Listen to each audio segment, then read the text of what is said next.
எல்லாருக்கும் நமஸ்காரம். அம்பாலோட பரிபூர்ண அனுகிரகத்துல இன்னைக்கு சௌந்தர்யலஹரியோட 29வது ஸ்லோகம் பார்க்க போறோம்.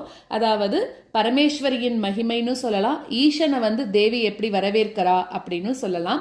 இந்த ஸ்லோகத்துல என்ன சொல்லியிருக்கா அப்படின்னாக்க, நம்ம எந்தெந்த வீட்டில் சுவாசினிகள் ஸ்ரீசக்கரத்தை ஆராதிச்சுட்டு வராலோ அந்த வீட்டில் சகல தேவதைகளும் வசிச்சுட்டு இருக்கா அப்படின்னு சொல்றோம். ஸோ ஸ்ரீசக்கரத்தை வச்சுட்டு பூஜை பண்றது அப்படிங்கிறது கூட ரொம்ப சாதாரணமான விஷயம்லாம் கிடையாது. ஸோ அதனால எல்லாரும் கூட ஸ்ரீசக்கரத்தை நம்மளோட கிரகத்தில் வச்சுக்கணும் அப்படின்னாக்க அதுக்கு சில நியமனங்கள்லாம் இருக்கு. அதெல்லாம் ஃபாலோ பண்ணி தான் நம்ம பண்ணணும். குருமுகமாக அதை வாங்கிக்கணும். அதுக்கு நிறைய நம்ம ஆச்சார அனுஷ்டானங்கள் எல்லாம் கடைபிடிக்கணும். அதெல்லாம் நம்மளால முடியும் அப்படின்னா ஸ்ரீசக்கரத்தை வச்சுட்டு நம்ம பூஜை பண்ணலாம். பட் ஸ்ரீசக்கரம்ங்கிறது ஒரு உயர்ந்த வஸ்து. அதை நானும் வச்சுக்கிறேன் அப்படின்னு சொல்லி எல்லாரும் வச்சுக்க கூடாது. அதுக்கு பண்ண வேண்டியதெல்லாம் பண்ண முடிஞ்சா மட்டும்தான் நம்ம அதை வச்சுக்கலாம் அப்படின்னு சொல்லப்பட்டிருக்கு. ஸோ இந்த மாதிரி அந்த ஸ்ரீசக்கர பூஜையை வச்சுட்டு தவறாம பூஜை பண்ணிட்டு இருக்கக்கூடிய சுவாசினியோட வீட்டில் சகல தேவதைகளும் வசிச்சுட்டு இருக்காளாம். அது மட்டும் இல்ல, அவளுக்கு எல்லா விதமான சௌபாகியங்களும் கூடி வரும் அப்படின்றா. ஸ்ரீசக்கரமானது எந்த கிரகத்துல சுவாசினிகளால பூஜிக்கப்பட்டு வருதோ அந்த கிரகத்துல பரதேவதையோட பூர்ண சாநித்தியம் பரிபூர்ணமாக இருந்துருக்கு அப்படின்னு சொல்றா.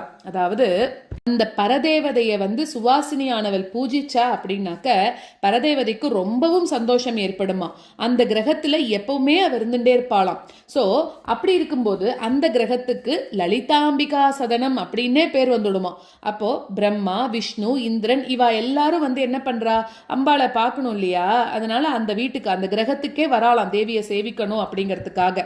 இப்படி இருக்கும்போது காமேஸ்வரன் அப்படின்னு சொல்லக்கூடிய பரமேஸ்வரனும் கூட என்ன பண்றான், தன்னோட மகிழ்ச்சியா இருக்கக்கூடிய பராசக்தியை பார்க்கணும் அப்படின்னு அந்த கிரகத்துக்கு வந்துடுறாளாம். இப்படி அவாலாம் வரும்போது பிரம்மா, விஷ்ணு, இந்திரன் இந்த மாதிரி இருக்கக்கூடியவர்களும் கூட தேவியை நமஸ்காரம் பண்ணிட்டு இருக்கா. சோ அம்பாள் ஒரு இடத்துல இருக்கா அப்படின்னாக்க சகல தேவர்கள் தேவதைகள் எல்லாரும் இருக்கா. அவளை பார்க்கறதுக்கு பரமசிவனும் வந்துடுறாளாம். இப்படி இப்படி ஆயின்னு இருக்கு. ஸோ தேவி என்ன பண்றா, பரமசிவன் வரார் அப்படிங்கிறத தெரிஞ்சுட்டு ரொம்ப பரபரப்போட கூட என்ன பண்றா, பரமசிவனை வரவேற்கணும் அப்படின்னு சொல்லிட்டு கொஞ்சம் வெட்கம் கலந்ததோட எழுந்து பரமசிவனை பார்க்கறதுக்கு வராலாம். அப்போ அந்த சந்தர்ப்பத்துல தேவியோட பரிஜனங்கள்லாம் இருப்பா இல்லையா, அவளோட ஃப்ரெண்ட்ஸ், அந்த மாதிரி ஆவரண தேவதைகள்னு சொல்றோம். அவெல்லாம் என்ன சொல்றான்னா, ஐயோ நீ பார்த்து போ, பிரம்மா உன்னை இங்க நமஸ்காரம் பண்ணிட்டு இருக்கார், அவரோட கிரீடத்தை ஒதுக்கிட்டு போ, இந்த பக்கமா வா அப்படின்லாம் சொல்றாளாம். விஷ்ணு நமஸ்கரிச்சுட்டு இருக்கார் பாரு, அவரோட கிரீடத்துல உன்னோட கால் தடுத்துட வேண்டாம் அப்படிங்கிறா.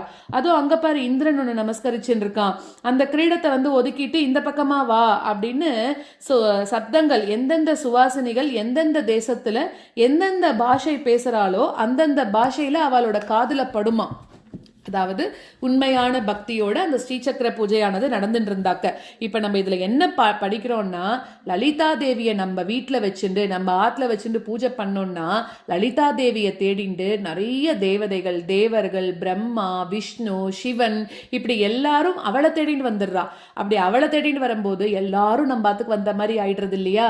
அதனால அந்த ஒரு லலிதா தேவியை பூஜை பண்ணா இவ்வளோ பேரை பூஜை பண்ண பலன் அப்படிங்கறத நம்ம தெரிஞ்சுக்கிறோம். இப்படி எல்லாரும் அந்த வீட்டுக்கு வந்துடுறதுனால என்ன ஆயிடுறது, சகல விதமான சௌபாகியத்துக்கும் எந்த விதமான தடையும் இல்லாம மேலும் மேலும் அந்த இல்லத்துல அபிவிருத்தி ஆயிண்டே இருக்கும் அப்படின்னு சொல்றா.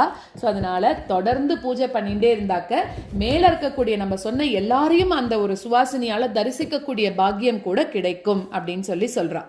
இதுக்கு இணையா இருக்கக்கூடிய லலிதா சகஸ்ரநாமாக்கள், சிவா ஸ்வாதீன வல்லபா சிவஸ்வரூபமாக இருக்கக்கூடியவள், சிவப்பிரியா சிவனுக்கு பிரியமாக இருக்கக்கூடியவள், சம்பு மோகினி சிவபெருமானை ஈர்க்கக்கூடியவள், ஒரு விதமான சாந்தமான நிலைமை நம்மளுக்கு வரணும் அப்படிங்கிறதுக்காக இந்த ஸ்லோகத்தை பாராயணம் பண்ணலாம்.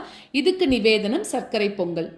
கிரீட்டம் வைரிஞ்சம் परिहरपुर कैटभभिदः कठोरे कोटीरे स्खलसि जहिजं भारिमकुटं प्रणम्रे श्वेतेषु प्रसवमुपयातस्य भवनं भवस्याभ्युत्थाने तव परिजनोक्तेर्विजयते किरीटं वैरिञ्चं परिहरपुरः कैटभभिदः कठोरे कोटीरे स्खलसि जहिजम्बारिमकुटम् प्रणम्रे श्वेतेषु प्रसवमुपयातस्य भवनं भवस्याभ्युत्थाने तव परिजनोक्तिर्विजयते।